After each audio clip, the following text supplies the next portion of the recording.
Bonjour, je suis Frédéric Victor Blanchard, associé du cabinet Orcom US, avec ses implantations à New York, San Francisco, Boston, Miami, Atlanta et Los Angeles. Et je vais vous parler aujourd'hui de l'implantation aux États-Unis et des différents types de structures juridiques qui vous sont offertes dans votre implantation. Donc la première question qui se pose, en effet, quand on veut créer une filiale de sa société française aux États-Unis, c'est le type de structure qui vous est disponible.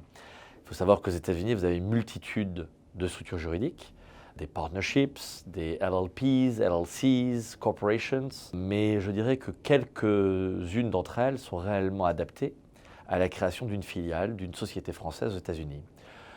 Les deux plus communes, les plus fréquentes, sont celles de la LLC, la Limited Liability Company, ou de la C Corporation.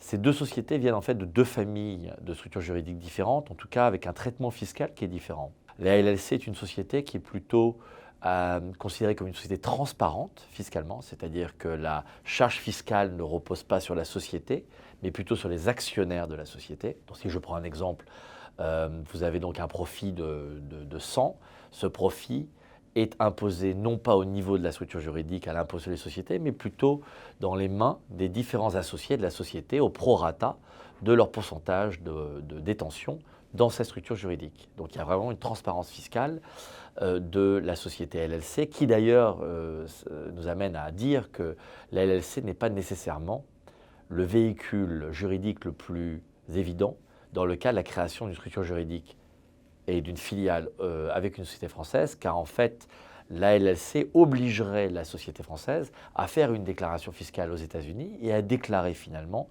son activité américaine en tant que société étrangère.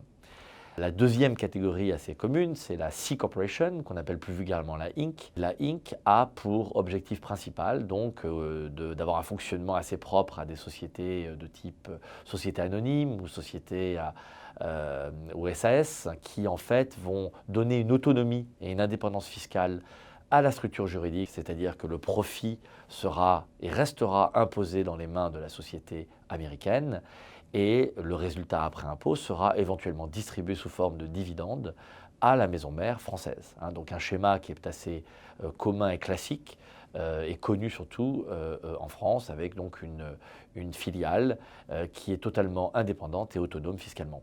Une fois que la structure juridique a été choisie, la question qui se pose naturellement, c'est où créer une structure juridique. Il faut savoir qu'aux États-Unis, vous avez 50 États, 50 donc possibilités de créer une structure juridique dans un État et donc le choix, je dirais naturel, serait de dire je vais créer une société dans le lieu où mes premiers employés vont être, où mes bureaux vont être installés, où éventuellement mes clients vont être présents.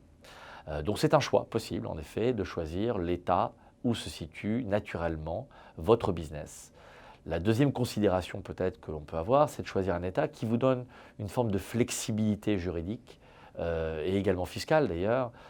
Et c'est à ce moment-là que vient peut-être naturellement des États comme le Delaware ou le Nevada, comme un lieu peut-être à privilégier dans le cas d'une création de structure juridique. Alors le Delaware est loin d'être un paradis fiscal. On a tous entendu un peu le mythe du Delaware, cette légende comme quoi on ne payait pas d'impôt dans le Delaware. Ce n'est pas le cas.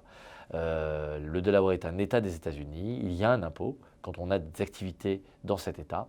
Mais le Delaware reste un État intéressant par rapport à son implantation car il vous donne cette flexibilité de pouvoir passer d'un État à un autre sans conséquences fiscales, mais également vous bénéficiez de 200 ans de jurisprudence dans cet État qui permettent de prévoir finalement, dans le cas de litiges juridiques, de prévoir les éventuelles décisions juridiques qui viendraient dans le cas d'un litige. Donc le Delaware reste souvent un État à privilégier dans le cas d'une création d'une filiale aux États-Unis. Je vous remercie et à très bientôt.